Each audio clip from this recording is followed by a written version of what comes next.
បងប្អូនអរគ្នាទូទាំងសកលលោកអ្នកនរគ្នាសុខសប្បាយរីករាយខ្លាំងណាស់ថ្ងៃនេះយើងបានមកចែកម្លែកនៅមេរៀនខាងលើនេះជាមួយបងប្អូនអរគ្នានៅមេរៀនសាងខ្លួនដឹកនាំក្រុមគ្រួសារមានវិធីសាស្ត្រយ៉ាងដូចម្តេចអញ្ចឹងយើងធ្វើជាមនុស្សលើ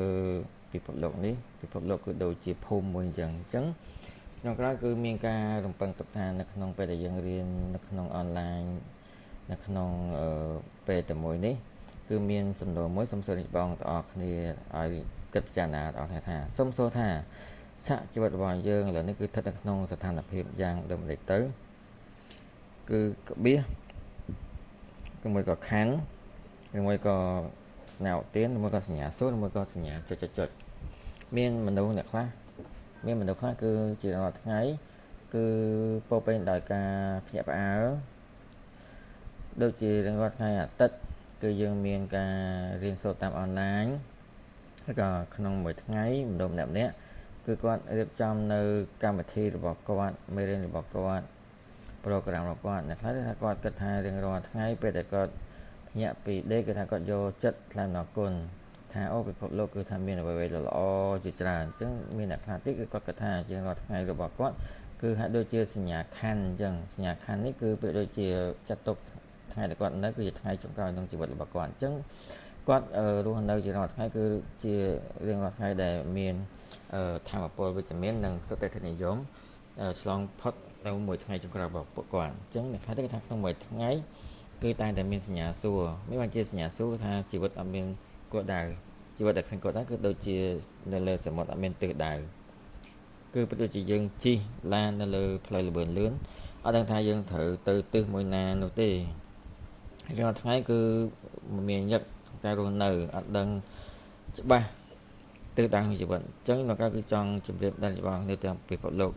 ការចាំលេខដើម្បីខាងលើនេះគឺថាយើងអាចស្ដាប់នៅគម្ពីរធម៌យើងអាចស្ដាប់ធម៌នៅក្នុងព្រះវិបានគឺនិយាយថាយើងជាអ្នកដែលមានសំណាងអញ្ចឹងសូមសួរនេះបងថាផ្សេងយើងអាចមានខ្លួនប្រាណជាមនុស្សតែយើងចង់ធ្វើអ្វីអញ្ចឹងព្រះអធិរាជអមតៈឆាសន្តទេរបស់យើងព្រះអង្គមានប្រកាសថាមនុស្សគឺបច្ចុប្បន្នចម្លែកណាស់អញ្ចឹងគាត់ក៏បានសួរទេវតាឋានសួគ៌បានសួរសត្វនាគហើយបានសួរចិត្តប្រចាំដីហើយសួរសត្វហើយសួរប្រែតហើយនឹងសួរខ្មោចនៅនរកអញ្ចឹងចម្លើយគឺខុសៗគ្នាអញ្ចឹងគាត់សួរទេវតាឋានសួគ៌ថាជាទេវតាឋានសួគ៌ឯងគឺមានខ្លួនប្រាណជាមនុស្សទេវតាឋានសួគ៌ចង់ធ្វើអ្វីទេវតាឋានសួគ៌ក៏បាននិយាយថាអើយបើសិនជាបានធ្វើជាមនុស្សគាត់ជាទៅរៀនធម៌បានល្អត្រូវសាងធម៌បានល្អពីព្រោះថាដឹងហើយថាទេវតាឋានសួគ៌គឺមានសំណាងរបស់ទេវតាឋានសួគ៌ប្រទេសសំណាងរបស់ទេវតាឋានសួគ៌ពេលចប់ហើយគឺត្រូវមកចាប់កំណត់នៅខាងកណ្ដាលនៅក្នុងវិវត្តសង្សារបន្តទៀតអញ្ចឹងត្រូវតែទៅរក្សាសិលបានល្អអញ្ចឹងសួរសត្វនាគថានាគអាចបង្កើតព្យុះភ្លៀងបានក៏ប៉ុន្តែនាគគឺ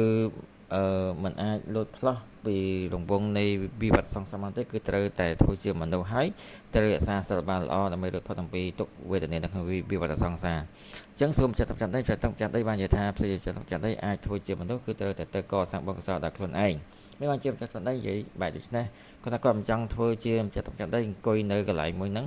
កន្លែងតែមួយគឺរងចាំដល់បរិស័ទអរគ្នាមកស្ពះគាត់នោះទេឥឡូវគឺមនុស្សគាត់ថាមនុស្សលោកឥឡូវថាប្រែប្រួលលឿនណាមានរឿងទៅមកសុំអញ្ចឹងមានរឿងទៅមកបុណ្យអញ្ចឹងឲ្យខ្ញុំអង្គុយរងចាំឲ្យអ្នកនរគ្នាមកស្ពះខ្ញុំមិនប្រសើរជាជាងខ្ញុំទៅកសាងបុណ្យកុសលដល់ខ្លួនឯងនោះទេហើយក៏បានសួរដល់សត្វវិញសត្វក៏បាននិយាយថាបើសិនជាសត្វបានធ្វើជាមនុស្សវិញ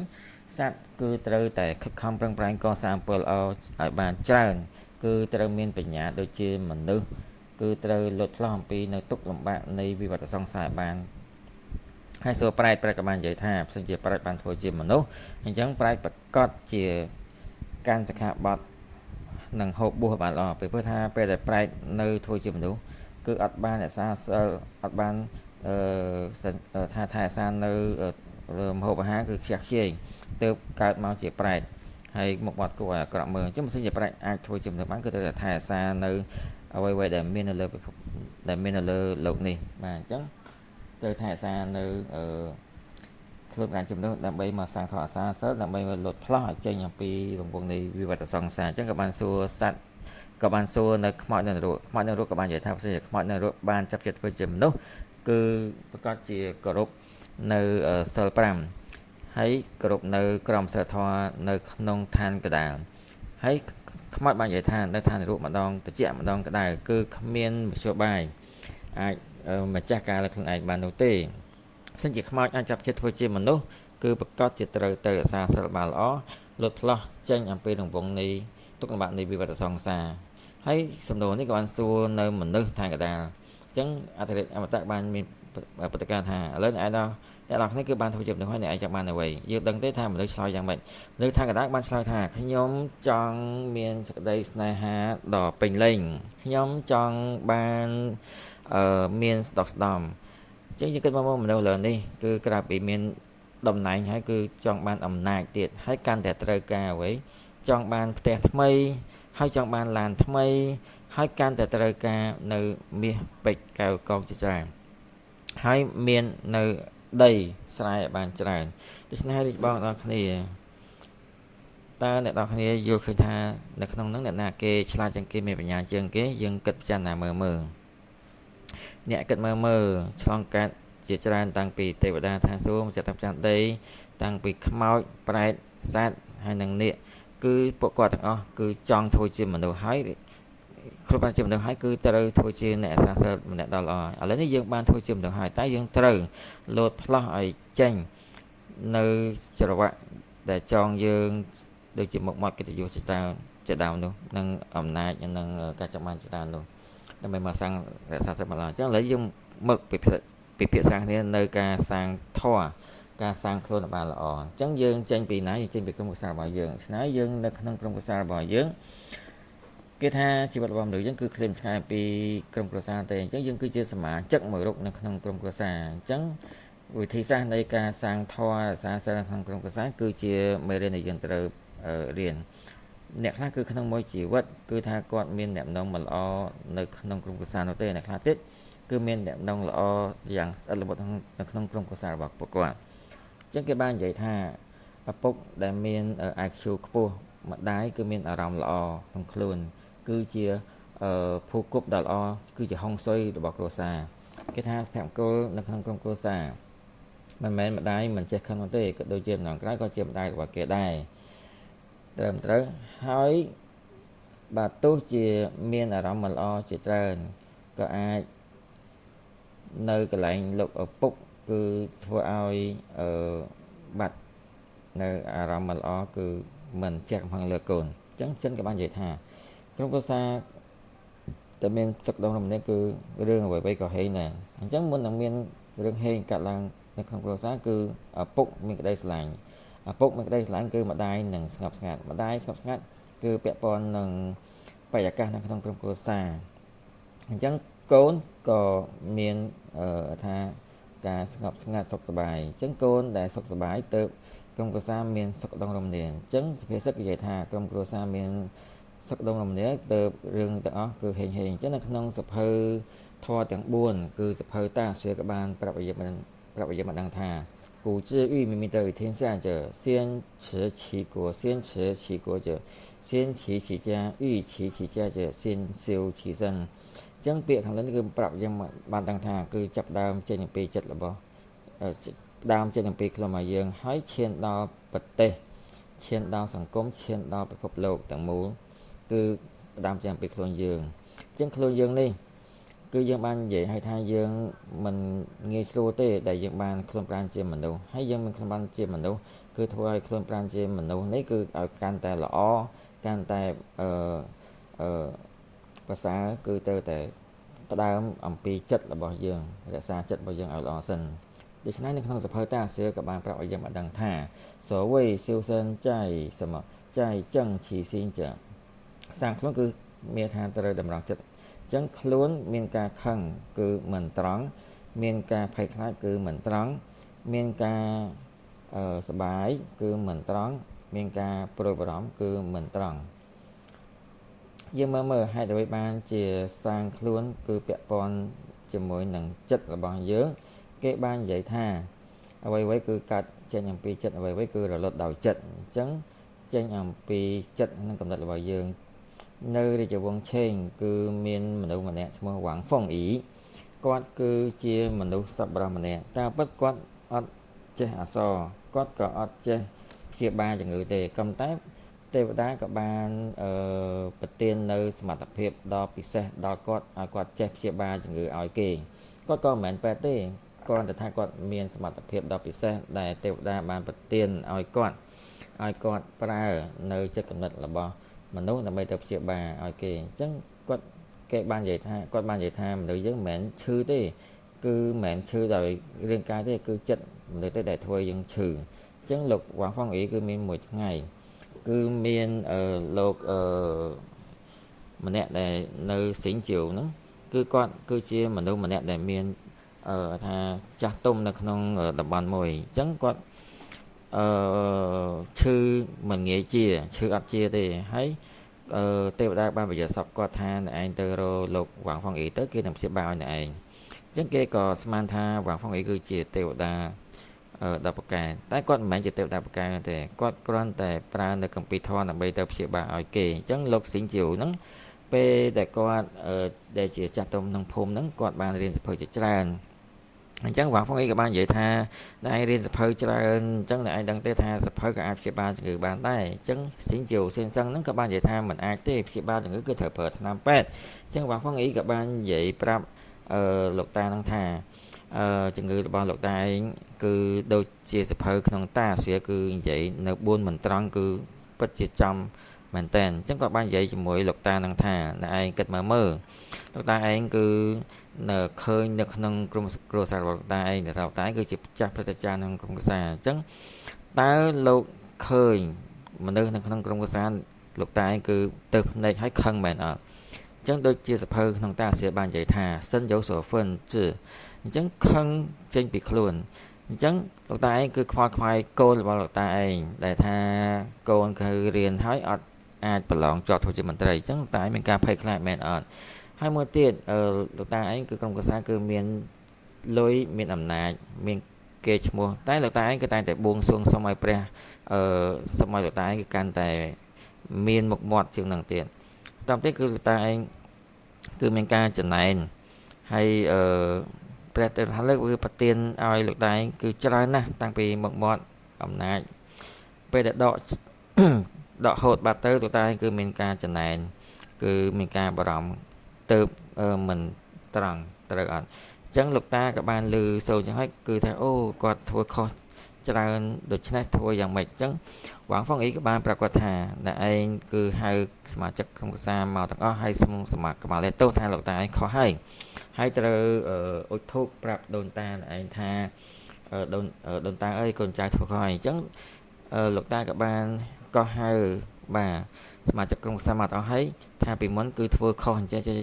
ហើយក៏សូមកម្មាលេទោសនៅមុខអ្នកនរគ្នាហើយសមាកម្មាលេទោសនៅមុខដូនតាហើយជំងឺគាត់ក៏ជាបាត់ទៅចេះថាជំងឺក្នុងចិត្តគឺទៅព្យាបាលដោយចិត្តឆ្នៃយើងគិតមើលចិត្តរបស់យើងពេលដែលយើងតម្រង់ចិត្តឲ្យត្រង់ហើយព្យាបាលចិត្តរបស់យើងហើយ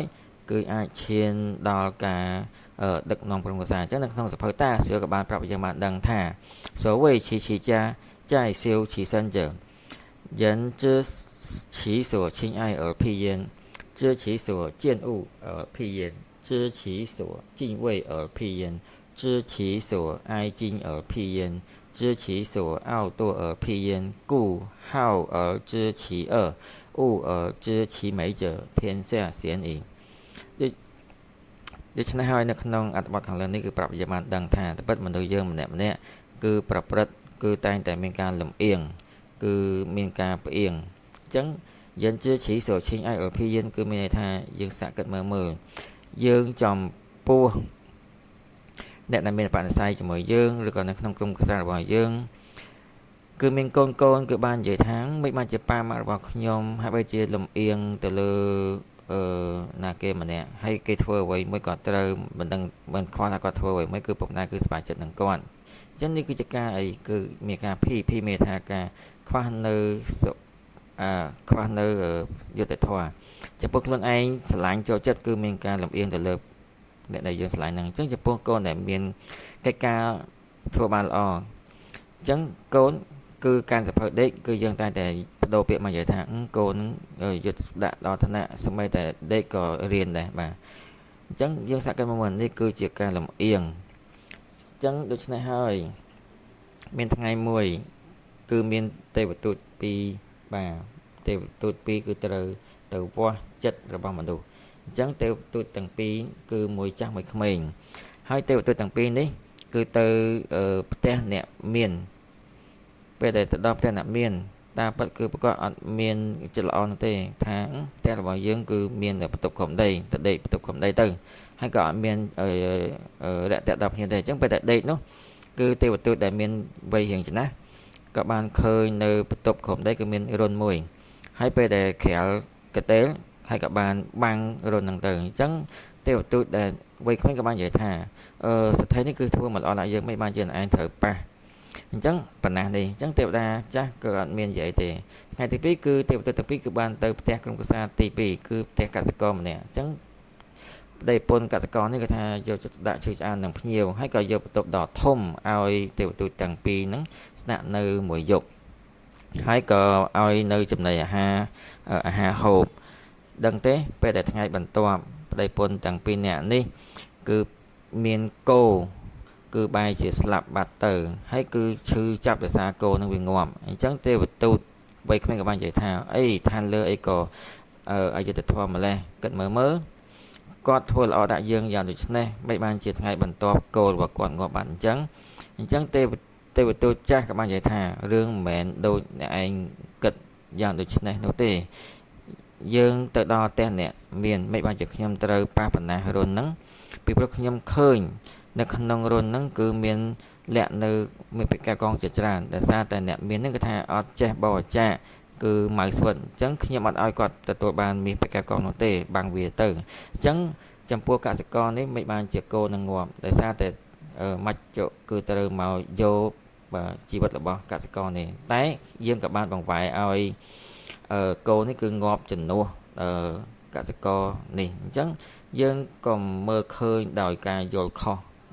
ដោយការមើលឃើញរបស់យើងគឺមិនមែនដូចយើងយល់ឃើញមិនមែនដូចយើងឃើញនោះទេអញ្ចឹងយើងជាឈីសួរជាឧបភិយអញ្ចឹងចំពោះតែយើងមិនចូលចិត្តគេក៏យើងមានការយល់ខុសអញ្ចឹងបាត់របស់គឺយើងតែ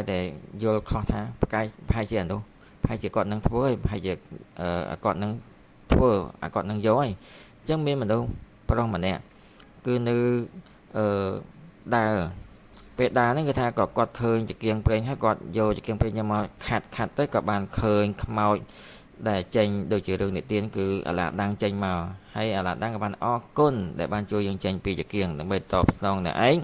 ដូច្នេះអ្នកឯងមានបំណងអ្វីយើងនឹងបំពេញបំណងឲ្យអ្នកឯងអញ្ចឹងខ្មោចក៏បានប្រាប់ម្នាក់នឹងថាបំណងដែលអ្នកឯងស្អប់អ្វីគេនឹងទទួលបានទ្វេគុណពីអ្នកឯងអញ្ចឹងបរិសុទ្ធហ្នឹងក៏បាននិយាយថាអញ្ចឹងខ្ញុំប្រាថ្នាថាខ្ញុំចង់បាន1លានគឺអ្នកដែលខ្ញុំស្អប់មាន1លានគឺខ្ញុំនឹងបាន2លានមែនទេអញ្ចឹងគាត់ក៏បាននឹកឃើញបងប្រុសចំនួន1របស់ខ្ញុំហើយក៏ខ្ញុំហើយគាត់ក៏បានគិតថាផ្ទះរបស់ខ្ញុំគឺឆេះពាក់កណ្ដាលអញ្ចឹងមើលថាបងប្រុសចំនួន1របស់គាត់នឹងភ្លើងឆេះទាំងមូលអញ្ចឹងមនុស្សយើងគឺគិតអាក្រក់ធ្វើអាក្រក់អញ្ចឹងយើងត្រូវតម្រង់ចិត្តរបស់យើងកុំដោយសារតែយើងមិនចូលចិត្តក៏យើងមានការលំអៀងចង់ផ្ដាសាដល់គេអីអញ្ចឹងមនុស្សយើងគឺមានការគោរពដល់គេក៏យើងមានការគិតខុសអញ្ចឹងយើងកុំដោយសារតែនៅក្នុងការរស់នៅរបស់យើងគេល្អជាងយើងគេចាស់ទុំជាងយើងគេរៀនច្បងយើងមិនបាច់ឲ្យយើងគិតថាគេធ្វើអ្វីមួយគឺសុទ្ធតែត្រូវទាំងអស់យើងធ្វើមិនត្រូវតែប៉ុន្តែនៅក្នុងក្រុមគ្រួសាររបស់យើងនៅក្នុងសង្គមរបស់យើងតែប៉ុន្តែមនុស្សម្នាក់ៗគឺស្មើភាពគ្នាគឺយើងមិនចាំបាច់ប្រកាន់ខ្ពស់ទៀតនោះទេអញ្ចឹងយើងជឿសូវអាយជាអភិយានអញ្ចឹងយើងមានការអាណិតអាសូរដល់អ្នកដែលខ្សត់ខ្សោយបាទយើងអាណិតអាសូរគេគឺជាសារជាតិដើមរបស់មនុស្សយើងអញ្ចឹងយើងពិចារណាអំពីគុណធម៌ដែលយើងត្រូវមានគឺរឿងពិតដែលមានធាតុពិតនោះយើងមិនទាន់បានដឹងក៏យើងមិនអាច ទៅគិតខុសនោះទេអញ្ចឹងមានចវាយស្រុកម្នាក់អញ្ចឹងចវាយស្រុកម្នាក់ហ្នឹងគឺគាត់ចំពោះជារាជដែលមានការលំបាកគឺគាត់តែងតែមានការយកអាសាអញ្ចឹងមានថ្ងៃមួយគឺអ្នកក្រហ្នឹងក៏បានទៅប្តឹងទូងស្គរប្តឹងថាអ្នកមានគឺកាត់យកដីគាត់អញ្ចឹងលោកចវាយស្រុកក៏បានចាប់អ្នកសេដ្ឋីហ្នឹងក៏បានយកមកវាយដើម្បីសួរចម្លើយដល់ពេលស្រាវជ្រាវមកទៅគឺថាមិនមែនអ្នកមាននឹងខុសទេដោយសារតែកសិករក្រីក្រនេះគឺបានគម្រាមអ្នកមានថាអ្នកឯងត្រូវឲ្យលុយយើងម៉ានអញ្ចឹងដល់ពេលអ្នកមានមិនឲ្យក៏ទៅទូងស្គរប្តឹងសេដ្ឋីប្តឹងចវាយស្រុកក៏បានចាប់សេដ្ឋីយកមកវាយអញ្ចឹងគឺអត់បានសួរបានច្បាស់លាស់ក៏ធ្វើខុសបាទអញ្ចឹងរឿងជាច្រើនគឺយើងតែងតែគិតថាមនុស្សដែលគួរអាណិតគឺតែតែមានចំណុចគួរឲ្យស្អប់គួរឲ្យខឹងអញ្ចឹងយើងកុំឲ្យតែថាតែយើងស្អប់គឺយើងមានការធ្វើខុសធ្វើលំអៀងអញ្ចឹងជឿឈីសួរឲ្យតួអភិយានអញ្ចឹងយើងនៅក្នុងទីលានធម៌ក៏ដោយយើងនៅក្នុងសង្គមក៏ដោយនៅក្នុងការអាសាស្រមលើយើងគឺអត់មានបែងចែកវណ្ណៈខ្ពស់ទាបនោះទេមិនមែនថាអូគាត់គឺជាថកែយើងគឺជាបុគ្គលិកគឺយើងមិនបែងចែកវណ្ណៈមិនបែងចែកមានក្រងទេគឺយើងត្រូវរក្សាចិត្តរបស់យើងឲ្យល្អរក្សាសិលខ្លួនយើងបានល្អទៅបានហើយដូច្នេះហើយចំណុចសំខាន់គឺនៅក្នុងចំណុចសំខាន់នៃការសាងខ្លួនគឺនៅត្រង់ចំណុចនេះគូហៅជាឈីជាឈីmấy giờ thiên下เสียនេះតាមការពិតប្រសិនបើយើងចូលចិត្តមនុស្សម្នាក់គឺយើងមិនងាយស្រួលនឹងមើលឃើញនៅចំណុចមិនល្អរបស់គេនោះទេក៏ប៉ុន្តែប្រសិនជាយើងស្អប់មនុស្សម្នាក់តាមពិតក៏យើងមិនងាយស្រួលនឹងមើលឃើញចំណុចល្អនិងចំណុចសំខាន់របស់គេនោះដែរអញ្ចឹងយើងមិនអាចចូលចិត្តមនុស្សណាម្នាក់គឺយើងយល់ឃើញពីតែគេនិយាយគឺសុទ្ធតែត្រូវយើងមិនមែនចំពោះមនុស្សដែលយើងមិនចូលចិត្តយើងយល់ឃើញថាពាក្យតែគេនិយាយគឺសុទ្ធតែខុសទាំងអស់នោះទេฉะนั้นក្នុងគម្ពីរធម៌បានប្រាប់យើងថាគឺពិតប្រាកដណាស់ឈិញអៃស៊ីងជៀនអ៊ូស៊ីងជីងវៃស៊ីងអូតូស៊ីងស៊ីយិនជាឆាងឈិងអញ្ចឹងយើងតែងតែមានការលំអៀងពេលលំអៀងហើយក៏យើងបិទបាំងនៅអ្វីដែលមិនល្អរបស់គេចោលฉะนั้นហើយផ្ទះគឺយើងត្រូវដឹកនាំគឺត្រូវដឹកនាំខ្លួនឲ្យបានល្អសិនមនុស្សម្នាក់គឺយើងធ្វើជាមនុស្សល្អដល់ល្អម្នាក់គឺជាចេតនាក្រុមគ្រួសាររបស់យើងប្រកបជាល្អឆ្នៃគឺយើងត្រូវតែដាក់ចុះនៅការយល់ឃើញផ្ទាល់ខ្លួនគឺយើងធ្វើរឿងអ្វីមួយក៏ដោយគឺត្រូវតែស្មារភាពយុត្តិធម៌អព្យាក្រឹតដូច្នេះហើយគឺមិនងាយស្រួលទេយើងគិតមើលនៅក្នុងការរស់នៅជាប្រចាំរបស់យើងតាមការពិតគឺយើងតែប្រព្រឹត្តខុសមិនថានៅក្នុងក្រុមគ្រួសារតែពិតក៏យើងតែបានគិតឃើញថាអូចំពោះអ្នកដែលយើងចូលចិត្តយើងតែងតែស្រឡាញ់ដល់អ្នកដែលយើងចូលចិត្តលំអៀងទៅលើគាត់ចុះចំពោះអ្នកដែលយើងមិនចូលចិត្តវិញគឺយើងតែយល់ឃើញថាអ្វីដែលគេធ្វើគឺសុទ្ធតែខុសទាំងអស់មែនអត់ចឹងនៅក្នុងគម្ពីរធម៌គឺយើងត្រូវតែចងចាំនៅពាក្យខាងលើនេះគូហៅជាឈីជាឈីmấy giờ thiên下เสียនេះមិនបានជានិយាយថាthiên下เสียមនុស្សដែលអាចធ្វើបានដែលចិត្តស្ងប់មើលយុត្តិធម៌មើលទៅលើគេដោយយុត្តិធម៌គឺមិនងាយនឹងជួបនោះទេក៏ពិបាកនឹងធ្វើបានដែរដោយសារតែនៅក្នុងក្រុមគ្រួសារនៅក្នុងសង្គមដូចចំណុចក្រោយអញ្ចឹងគឺនៅក្នុងក្រុមគ្រួសារគឺនៅក្នុងសាលារៀនគឺមានបើកថ្នាក់សូត្រគម្ពីរធម៌អញ្ចឹងគឺមានអាណាព្យាបាលក៏បានចាំដែរថានៅក្នុងក្រុមគ្រួសាររបស់ប្រកបគឺឪពុកម្ដាយគឺពិបាកនឹង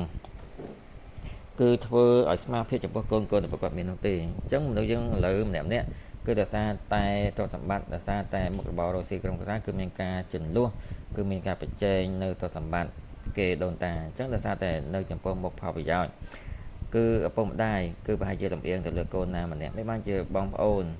គឺមានការមិនសាមគ្គីគ្នាតោះតែងគ្នាដោយសារតែប្រយោជន៍ដោយសារតែលុយសារតែទ្រព្យសម្បត្តិសារតែគេ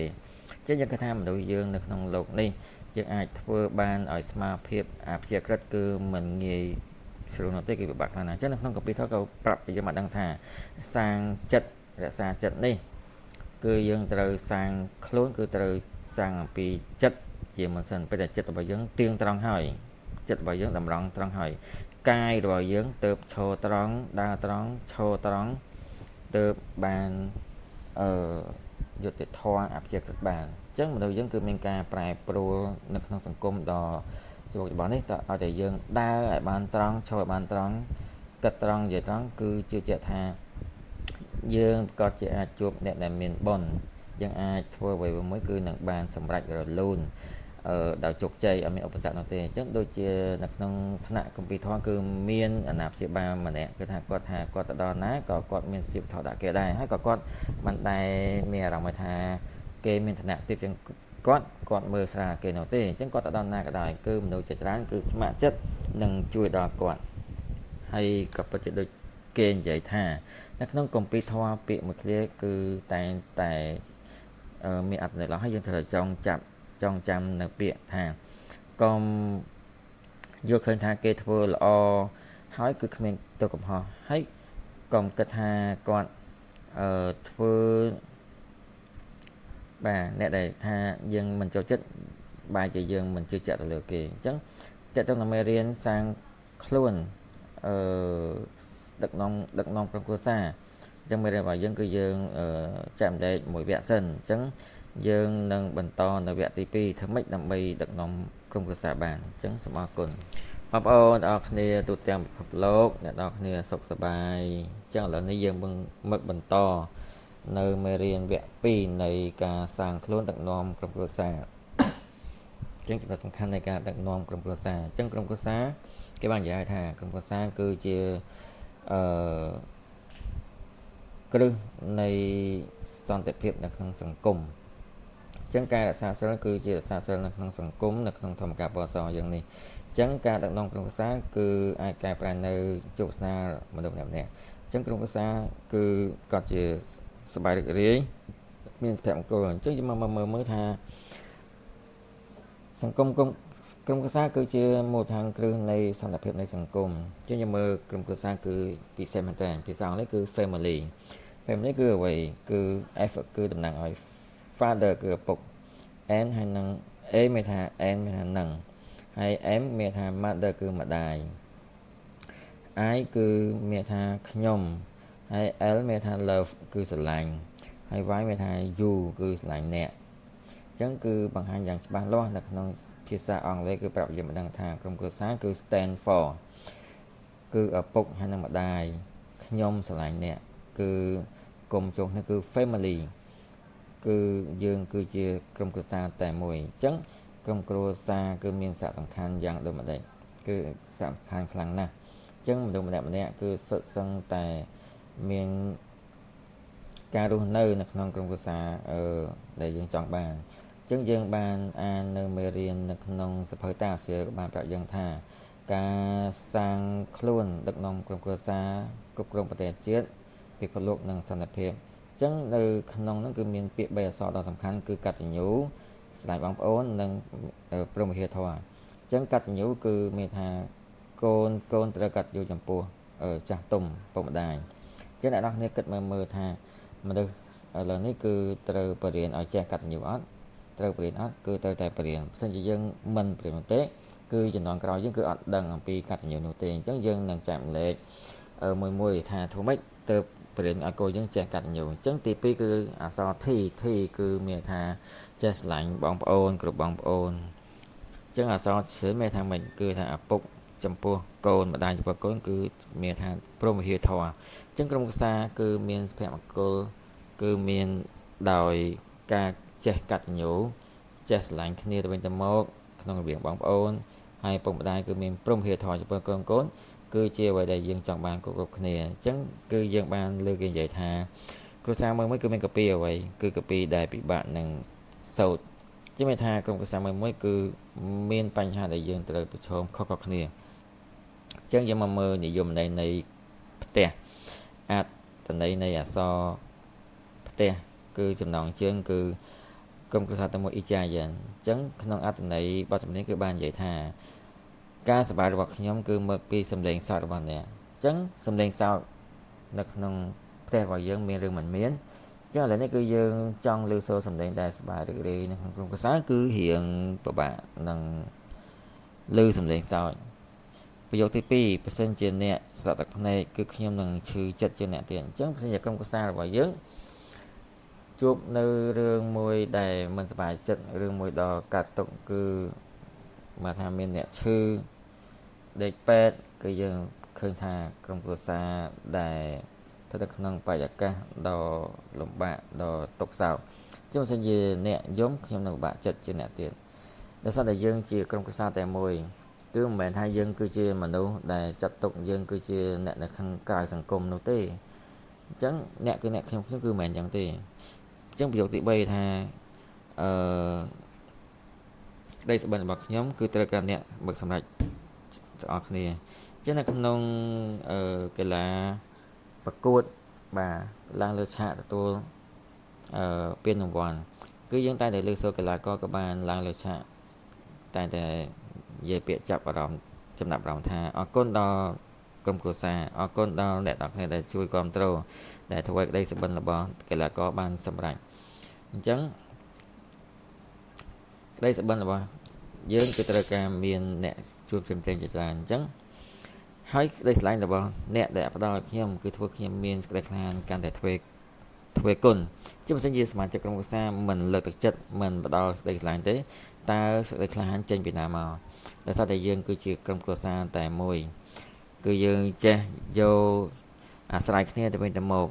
គឺយើងតែងតែមានការដឹងគុណគ្នាទៅវិញទៅមកជាមិនសិនយើងមានបរិស័យជាមួយក្រុមគ្រួសារជាមួយគ្នាទេយើងក៏មិនអាចចាប់ចិត្តធ្វើជាសមាជិកនៅក្នុងក្រុមគ្រួសារនោះទេអញ្ចឹងយើងបានដឹងហើយថាយើងកើតជាមនុស្សគឺមិនងាយស្រួលទេអញ្ចឹងមនុស្ស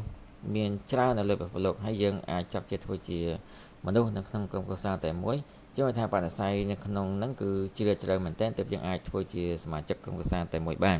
ជាងតែមានការដឹងគុណគ្នាទៅមុខចេះយកអាស្រ័យគ្នាយកសារគ្នាទៅមុខគឺយើងមានការដឹងគុណតែយើងមានកូនតែកូនធ្វើឲ្យយើងស្ងប់ចិត្តអរគុណដល់ភាគីម្ខាងទៀតរបស់យើងដែលនៅកណ្ដោយើងអរគុណដល់ឪពុកម្ដាយរបស់យើងដែលបានបង្កើតនៅវិយវៈដ៏ពេញលក្ខណៈដល់យើងដែលមានសុខភាពដ៏រឹងមាំហើយថែរក្សាក្រុមគ្រួសារដ៏មានសុខភាពអង្គលអរគុណដល់ដូនតាដែលតែងតែផ្ដល់នៅគុណបុណ្យដល់កូនចៅដោយរស់នៅដោយសុខ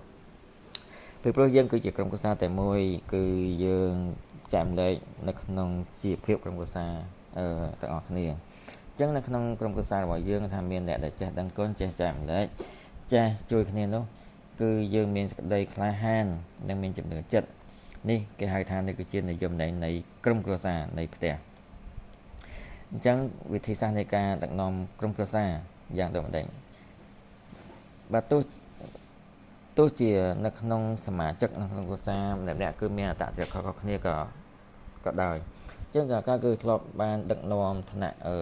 កម្ពីធម៌គឺថាមានកូនខ្លះគឺកូនភ្លោះ2នាក់ខ្លះទៀតគឺថាកូនភ្លោះ3នាក់មិនបានជាផ្ទៃម្ដាយតែមួយមិនបានជាកើតកូនភ្លោះ2នាក់ឬក៏3នាក់អត្តចរិតកូនភ្លោះនេះគឺអត់សូវដូចគ្នាមានចំណុចមិនដូចគ្នាខ្លះអញ្ចឹងមានថា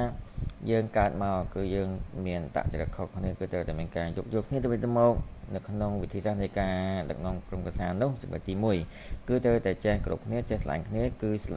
ទុកចិត្តគ្នាជាអនុគ្រោះឲ្យគ្នាយើងអាចឃើញថាអ្នកដែលកាន់តែជិតស្និទ្ធដោយភាសាតៃវ៉ាន់បាននិយាយថាក្រុមគ្រួសារដែលមានសុខភាពអង្គលណាគេក៏ដឹងតែបើថាធ្វើបាបគ្នាគឺឬបាទដំណឹងមិនល្អទៅគឺថាមិនល្អទេអញ្ចឹងក្រុមគ្រួសាររបស់យើងគឺយើងត្រូវតែមានការចេះយោគយល់គ្នាទៅវិញទៅមកចេះយោគយល់នៅគ្នាទៅវិញទៅមកនៅអារម្មណ៍ដែលមិនល្អអញ្ចឹងមាននារីម្នាក់គាត់មានការឆ្លោះជាមួយម្ដាយរបស់គាត់អញ្ចឹងក្មេងស្រីដែលចិត្តកំមុំគឺថាមានការប្រាប់អារម្មណ៍ហើយខឹងម្ដាយ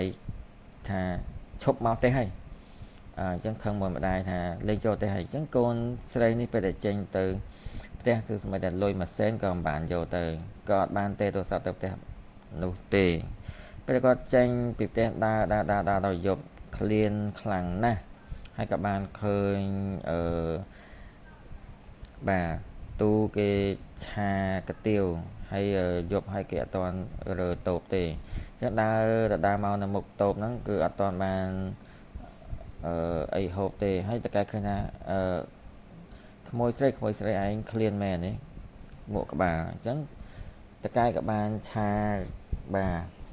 ទៅឲ្យមួយចានហូបហើយហែកគាត់ថាប្រហែលជាកូនស្រីហ្នឹងថាជាកិច្ចពីផ្ទះហើយមកទៅ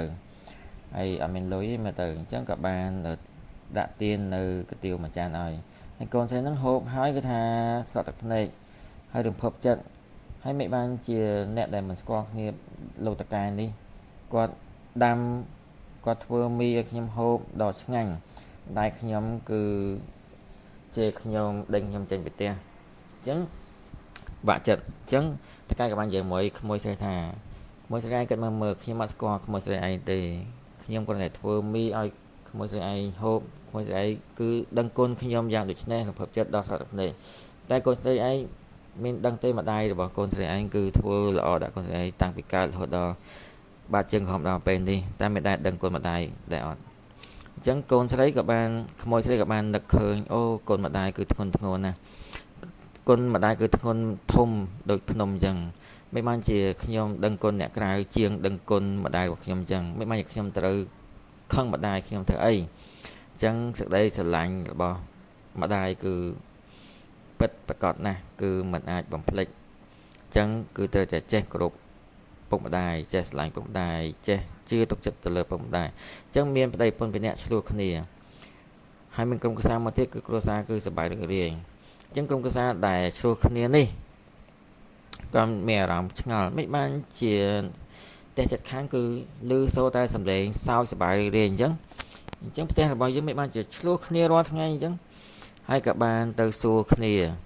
អ្នកដែលក្រុមគ្រួសារដែលសប្បាយសួរថាមិនបានជាគ្រួសារបងឯងសប្បាយរាល់ថ្ងៃអញ្ចឹងពេលតែទៅសួរហើយទៅឮសូរថាក្រុមគ្រួសារដែលសប្បាយរីករាយគឺសមាជិកនៅក្នុងផ្ទះរបស់គេហ្នឹងគឺរឿងមួយក៏ដោយគឺតែនិយាយថាខំមកពីខ្ញុំក្រុមគ្រួសារដែលសប្បាយរីករាយនេះគឺតែងតែនិយាយថាខំមកពីខ្ញុំអញ្ចឹងម្ដាយក៏បានដេកក្អាយឲ្យកូនហើយក៏បានប្រញាប់ទៅធ្វើម្ហូបហើយមកចូលហ្នឹងក៏ដាក់នៅលើកៅអីដោយសារប្រញាប់ធ្វើម្ហូបអញ្ចឹងប្តីក៏មកវិញក៏បានអង្គុយចំមកជុលបាទចាក់ចុចចំកកូតហ្នឹងហើយមកដាក់ប្រពន្ធក៏បាននិយាយថាសុំទោសបងខ្ញុំមិនគួរណាមិនតន់ប្រមូលមកចូលទុកហើយប្តីក៏បាននិយាយថាអត់ទេអូនគឺតែថាតែបងមិនបានមើលទៅបងអង្គុយទៅបានចាក់ធ្វើគូតអញ្ចឹងកូនក៏បាននិយាយថាសុំទោស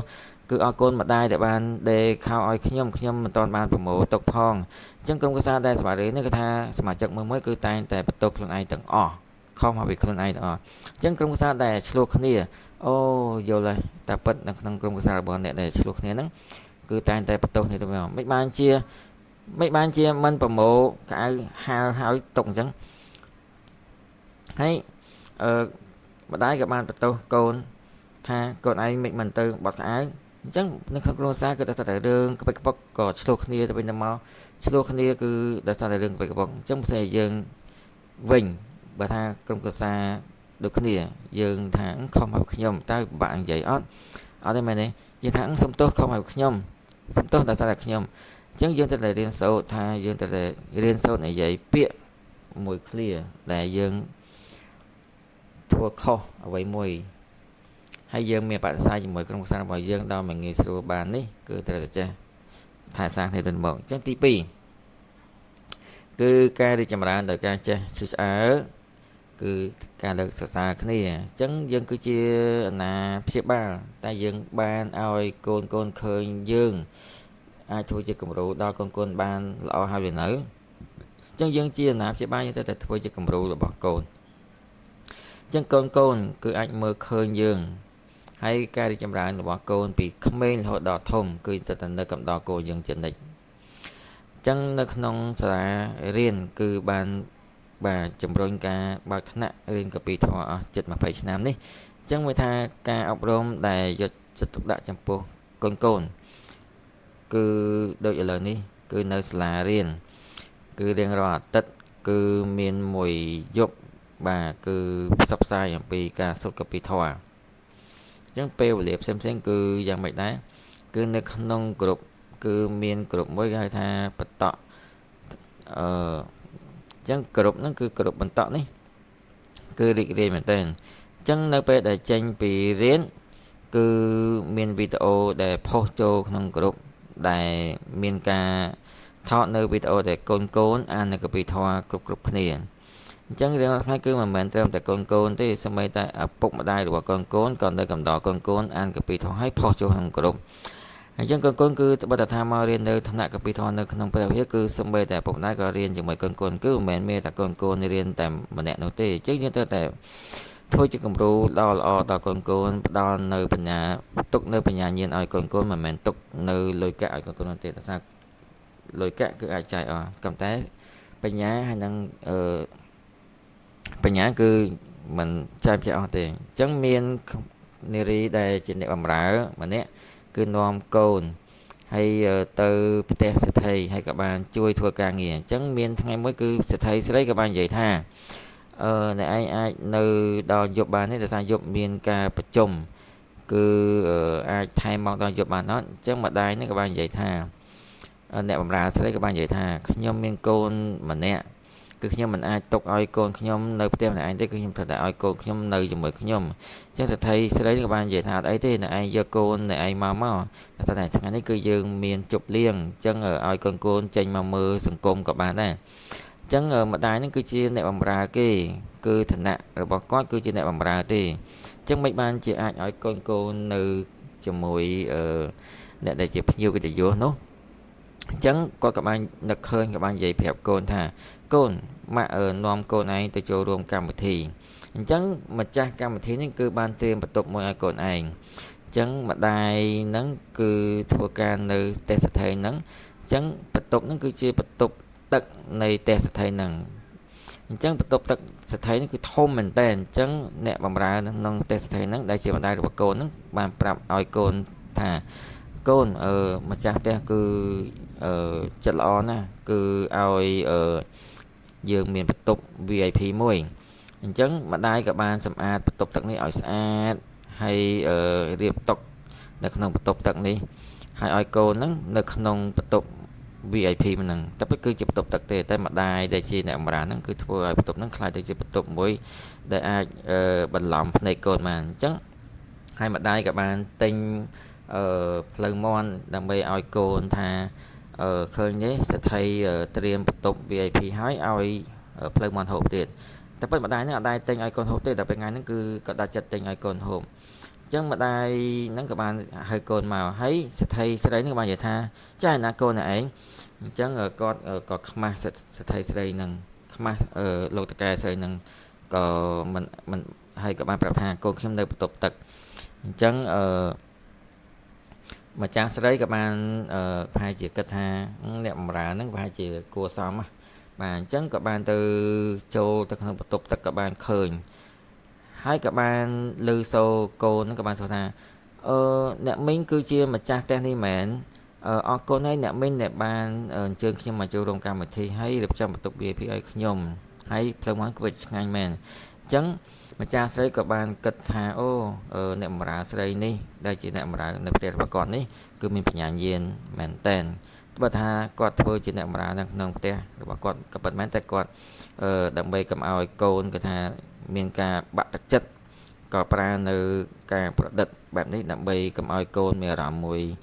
ខ្មាស់គេអញ្ចឹងម្ដាយនេះគឺជាគំរូដ៏ល្អដល់កូនដែលមានបញ្ញាញាណដែលមិនធ្វើឲ្យកូនគេថាមានការខ្មាស់គេ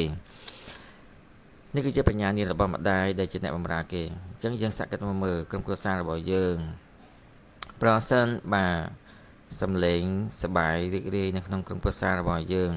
តែខានឮយូរហើយនៅឬក៏ក្រុមគ្រួសាររបស់យើងគឺឮសូរតែសំឡេងសើចជារាល់ថ្ងៃគឺយើងសាកគិតមើលការសើចសប្បាយរីករាយគឺជាគ្រឿងផ្សំនៅក្នុងក្រុមគ្រួសាររបស់យើងអញ្ចឹងបើថាក្រុមគ្រួសាររបស់យើងគឺសប្បាយរីករាយជារាល់ថ្ងៃគឺមិនខ្លាចកូនមិនចូលចិត្តចូលផ្ទះហើយក៏មិនខ្លាចកូនមិនធ្វើមិនយកឪពុកម្ដាយធ្វើជាគំរូរបស់កូននោះទេអញ្ចឹងឥឡូវនេះគឺយើងនៅក្នុងធម្មការពសអញ្ចឹងនៅក្នុងការសាងខ្លួនរក្សាសិលទាំងក្រុមគ្រួសារនេះដឹកនាំក្រុមគ្រួសារនេះគឺយើង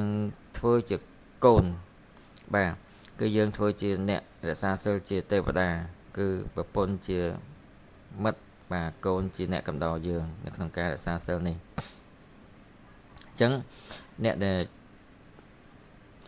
នៅក្នុងរឿងសុនវខុងគឺជាអ្វីគឺជួបគ្នានៅក្នុងផ្លូវរកកំពីធម៌ហើយជួបបាចេក៏នៅក្នុងផ្លូវដែលទៅចម្លងធម៌ក៏បានជួបបាចេហើយសាចេងក៏ជួបនៅក្នុងផ្លូវដែលទៅរកកំពីធម៌ហើយសេះសក៏ជួបនៅពេលដែលផ្លូវទៅរកកំពីធម៌អញ្ចឹងយើងចង់ឃើញចង់ជួបមនុស្សដែលដើរអមដំណើរជាមួយយើងបានតើតើយើងចេញដំណើរជាមួយសិនអញ្ចឹង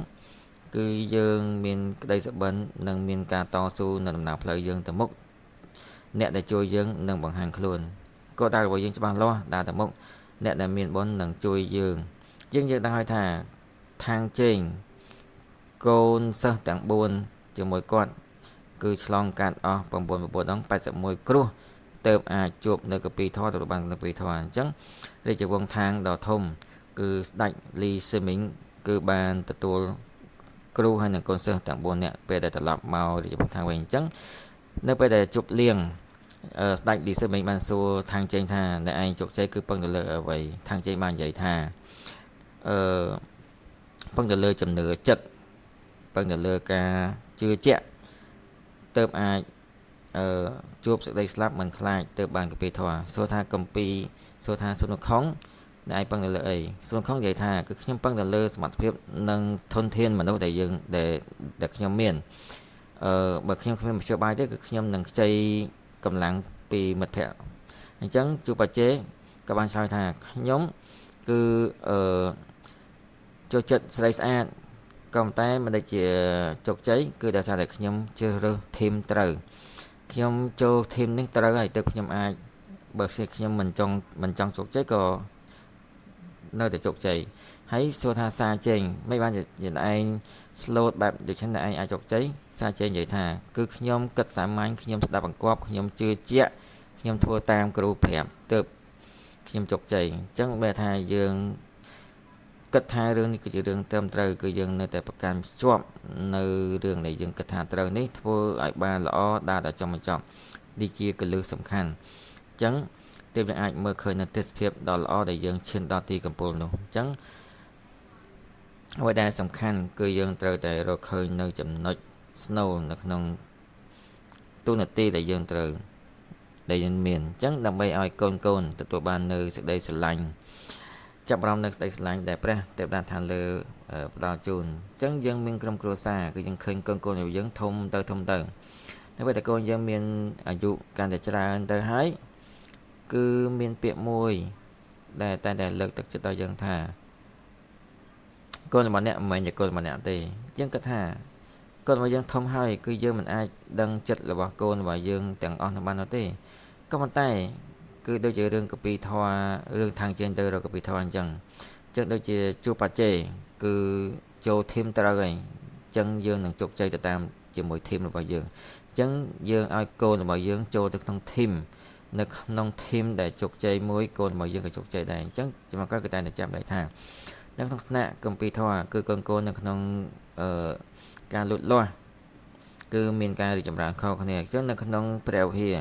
នៅក្នុងសាលារៀនរបស់យើងបរិញ្ញាគឺមានវិធីសាស្ត្ររៀនជាច្រើនហើយកូនគឺឪពុកម្ដាយគឺមានបញ្ញាយើងគឺឲ្យកូនគឺមករៀនជាមួយគ្នានៅក្នុងព្រះវិហារអញ្ចឹងគិតមើលនេះគឺជារូបថតចាំលែកដល់បងប្អូនគ្នាថានៅរូបខាងលើនេះគឺសុទ្ធសឹងតែជាកូនដែលនៅក្នុងឋានៈកំពីធម៌ពុកម្ដាយគឺនៅកំដរកូនមករៀនជាមួយកូនអញ្ចឹងកូនចាប់ដើមធំដឹងក្តីទៅហើយគឺយើងឃើញថាកូនគឺថាមានពិភពលោករបស់កូនគឺពិភពលោករបស់កូនមិនមែនត្រឹមតែនៅតែបាននោះទេគឺនៅក្រៅប្រទេសផងដែរអញ្ចឹងយើងឃើញថាយើងធ្វើកម្មវិធីអ្វីមួយគឺប្តីឬក៏មួយក៏ប្រពន្ធបាទគឺតែងតែគៀកស្មានៅក្នុងធីមនៅក្នុងក្រុមគឺទទួលបាននៅក្តីស្រឡាញ់ពីឋានលើដែលព្រះទេវតាឋានលើគឺតែងតែយកអាសាយើងអញ្ចឹងមានagenda ដូចគ្នាមួយអញ្ចឹងយើងរក្សាសិលនៅក្នុងធម្មការបោះសយើងនេះ នៅក្នុងការរក្សាសិលនេះគឺប្រពន្ធជាមិត្តបាទកូនជាអ្នកកំដរគឺយើងរក្សាសិលបានមួយគ្រួសារតែម្ដងអញ្ចឹងនេះគឺជារូបថតមួយគ្រួសារសុទ្ធសឹងតែមកជាមួយគ្នានៅក្នុងព្រះវិហារម្ដាយនាំកូនមកបាទគឺកូនពីក្មេងរហូតដល់ធំគឺមកជាមួយពុកម្ដាយមកដល់ព្រះវិហារហើយគឺយើងមានមកពីប្រទេសផ្សេងបងប្អូនបរិស័ទមកពីប្រទេសផ្សេងពេលដែលយើងធ្វើកម្មវិធីមួយគឺមិនថាកម្មវិធីអ្វីទេគឺប្រកបគឺរមែងតែនៅជាមួយគ្នាហើយថែមទាំងគឺបងប្អូនបរិស័ទខ្លះគឺថាលើកទឹកចិត្តឲ្យកូនដែលនៅរៀនក្រៅប្រទេសត្រឡប់មកប្រទេសវិញដើម្បីចូលរួមក្នុងកម្មវិធីនឹងព្រះវិហារអញ្ចឹងពួកគាត់គឺទៅរៀននៅក្រៅប្រទេសហើយពេលដែលមកដល់ប្រទេសវិញគឺតែងតែទទួលបាននៅបាទកន្លែងដ៏ល្អដែលឲ្យកូនយើងបានមកចូលរួមជាមួយកម្មវិធីព្រះវិហារមួយគ្រួសារគឺចាប់អារម្មណ៍បាននៅក្តីស្រឡាញ់ដែលនៅក្នុងព្រះវិហារផ្ដល់ជូននេះគឺជាសមាជិកក្រុមគ្រួសាររបស់អ្នកគ្រូនេះគឺជាប្តីរបស់ខ្ញុំហើយនេះគឺជាប្អូនរបស់ខ្ញុំនេះគឺជាប្អូនថ្លៃរបស់ខ្ញុំអញ្ចឹងទាំងប្តីរបស់ខ្ញុំនិងប្អូនថ្លៃរបស់ខ្ញុំគឺនៅក្នុងរូបថតនេះគឺឃើញថាពួកគាត់គឺនៅក្នុងក្រុមគ្រួសារតែមួយគឺចូលមកក្នុងព្រះវិហារតែមួយគឺមានអចិន្តាដូចគ្នាគឺមានការនិយាយនៅប្រធានបទដូចគ្នាគឺនឹងអាចកាត់បន្ថយនៅការលំបាកនៅក្នុងសង្គមដែលទេវតាហឺសេនគូបាទទេវតា8អង្គគឺទេវតាហឺសេនគូបានប្រទាននៅអរណងឲ្យយើងមួយឪពុកម្ដាយមានព្រមវិហារធម៌កូនកតញ្ញូក្រុមគ្រួសារនិងសក្តិរមនីបងចេះយកអាសាប្អូនអនុគ្រោះឲ្យប្អូនចេះអត់ធ្មត់បាទដៃប្រពន្ធគឺតែងតែមានការចេះយល់គ្នាគឺជាថ្នាំដ៏ស័ក្តិសិទ្ធិនៅក្នុងក្រុមគ្រួសារអញ្ចឹងនៅក្នុងផ្លូវដែលយើងដើរក្នុងជីវិតរបស់យើងមិនថាផ្លូវនឹងវែងឆ្ងាយប៉ុណ្ណាក៏ដោយគឺយើងត្រូវតែមានការដឹងគុណគឺមានការយកចិត្តទុកដាក់ចេះជួយគ្នាទៅវិញទៅមកអញ្ចឹងចំណុចក្រោយគឺតែងតែមានការដឹងគុណមែនតើដែលនៅក្នុងថ្នាក់គម្ពីរធម៌គឺបងប្អូនបងប្អូនគឺបាននិយាយថាមិនអាចទេអីមិនបានជាម្ដាយក្មេកនិងកូនភាសាគឺម្ដេចនឹងអាចមិនឆ្លោះគ្នាហើយមកទីលេនធម៌ទាំងម្ដាយក្មេកនិងកូនភាសាគឺអាចមានប្រធានបទដូចគ្នាមកធ្វើបន់ជាមួយគ្នានៅព្រះវិហារគឺពិតជាល្អមែនតើអញ្ចឹងទាំងឪពុកក្មេកនិងម្ដាយក្មេករបស់ចុងក្រោយគឺក៏មកដល់ព្រះវិហារទាំងអស់គ្នាដែរអញ្ចឹងក្រុមគ្រួសារតែមួយគឺមានចិត្តមួយថ្លើមមួយគឺដូចជាស្ដាប់គោលខុងជឺមានពុទ្ធកាថាចាស់គឺជាចាស់របស់យើងក្មេងគឺជាក្មេងរបស់យើងអញ្ចឹងចាស់ទុំទាំងអស់គឺជាចាស់ទុំរបស់យើងក្មេងៗទាំងអស់សុទ្ធសឹងតែជាកូនឬក៏ប្អូនរបស់យើងអញ្ចឹងគឺជាសង្គមគឺជាប្រទេសគឺជាពិភពលោកជាធ្លុងមួយអញ្ចឹងយើងឃើញថាក្រុមគ្រួសារនីមួយៗគឺកែប្រែនៅជោគវាសនារបស់ពួកគាត់វាសនារបស់ពួកគាត់នឹងមានការកែប្រែមិនថាអាយុគាត់ប្រមាណអញ្ចឹងរូបខាងស្ដាំគឺជាអាហារបួសសេជាគឺហាងអាហារបួសនេះគឺពួកគាត់រក្សាសិលពេលគាត់អាយុ70ហើយប្តីប្រពន្ធតាយាយនេះគឺគាត់បានសប្បាយរីករាយណាស់គាត់បានរកឃើញនៅពលឺថ្មីក្នុងជីវិតរបស់គាត់ហើយថែមទាំងសមាជិកនៅព្រះវិហាររបស់យើងជាច្រើនបរិស័ទទាំងគ្នាគឺគាត់មានកូនរៀននៅប្រទេសចិនដីគោកហើយកូនពេលដែលចូលឆ្នាំចិនពេលដែលត្រឡប់ពីរៀននៅប្រទេសចិនដីគោកគឺត្រឡប់មកដល់ក្នុងស្រុកត្រឡប់មកស្រុកវិញមកដល់តៃវ៉ាន់ក៏បានទៅសុំធម៌នៅក្នុងព្រះវិហារអញ្ចឹងកូនស្រីបាទពេលដែលការហើយគឺបានជើញនៅមិត្តភ័ក្តិបងប្អូនរបស់គាត់មកចូលរួមកម្មវិធីរៀបអាពាហ៍ពិពាហ៍នៅក្នុងថ្ងៃដ៏សិរីសួស្ដីរបស់គាត់នេះគឺគាត់បានអញ្ជើញអ្នកដែលចូលរួមកម្មវិធីបុណ្យកម្មវិធីអាពាហ៍ពិពាហ៍នេះឲ្យពួកគាត់បានថ្វាយបង្គំព្រះទទួលធម៌អញ្ចឹងគឺធ្វើឲ្យក្រុមគ្រួសារនីមួយៗគឺមានសុខមង្គលដ៏ពេញលេញជាចុងក្រោយនេះគឺគេបាននិយាយថាឥឡូវនេះគឺយើងយកធម៌ពិតផ្សព្វផ្សាយទូទាំងពិភពលោក នៅបណ្ដាប្រទេសមួយគឺដើម្បីកែប្រែនៅចិត្តរបស់មនុស្សឲ្យចិត្តមនុស្សគឺគិតល្អធ្វើល្អឲ្យពិភពលោកមានសុខសន្តិភាពចិត្តក្នុងមួយគឺការសាងធម៌រក្សាសិលកសាងពីខ្លួនរក្សាសិលទាំងគ្រួសារគឺប្តីប្រពន្ធគឺរក្សាសិលកូនក៏រក្សាសិលចាស់ទុំក៏មករក្សាសិលម្នាក់គឺសិតសឹងតែជាអ្នកដែលទទួលធម៌ហើយសាងធម៌ដើរលើផ្លូវសាងធម៌មនុស្សក៏កាន់តែច្រើនទៅមនុស្សគឺតែងតែមានការគិតល្អសង្គមប្រកបជាសង្គមល្អអញ្ចឹងការដឹកនាំក្រុមគ្រួសារពីណាទៅពីខ្លួនយើងទៅអញ្ចឹងយើងសង្ឃឹមថាគឺដូចជាទេវតាហតាសៀនដែលបានមានពុទ្ធកាថាឪពុកម្ដាយមានព្រមហេតុកូនកូនកតញ្ញូក្រុមគ្រួសារគឺសុទ្ធសឹងតែពោពេញដោយសប្បាយរីករាយសម្ដែងដល់សោកក្អាយពោពេញដោយសុភមង្គលអញ្ចឹងនៅក្នុងធម្មការពសក្រុមគ្រួសារមួយគឺត្រូវការដែលអាចរក្សាសិលបានល្អទាំងអស់គ្នាពុកម្ដាយមានព្រមហេតុដាក់កូនចេះកតញ្ញូសងគុណពុកម្ដាយបងប្អូនចេះស្រឡាញ់គ្នាចេះសាមគ្គីគ្នាគឺដើម្បីឲ្យពិភពលោកដែលជាភូមិពិភពលោកដើម្បីឲ្យសង្គមដើម្បីឲ្យប្រទេសនីមួយៗដើម្បីឲ្យសង្គមគឺចិត្តមនុស្សគឺគិតតែល្អធ្វើល្អចិត្តមនុស្សគឺស្លូតបូតអញ្ចឹងឋានលើប្រកាសជាបញ្ជានៅគ្រោះអន្តរាយគឺបាទបណ្ដេញនៅឧបគ្រប់ចង្រៃគឺត្រូវបណ្ដេញចេញហើយអ្នកនរគ្នាគឺមានជំនឿចិត្តគឺសេរីសរងតម្រង់ចិត្តរបស់យើងឲ្យត្រង់ដឹកនាំខ្លួនឲ្យបានល្អដឹកនាំក្រុមគ្រួសាររបស់យើងឲ្យល្អដឹកនាំទាំងបងប្អូនក្រុមគ្រួសាររបស់យើងមិត្តភក្តិរបស់យើងដើម្បីមកទទួលធម៌សាងធម៌អាសាសិលអញ្ចឹងសង្គមប្រកបជាសុខដុមរមនាដូចជាតបគោលខុងជើងមានក្តីបណ្ដងនិងសង្ឃឹមថាពិភពលោកនឹងសុខដុមរមនាជាថ្លុងមួយអញ្ចឹង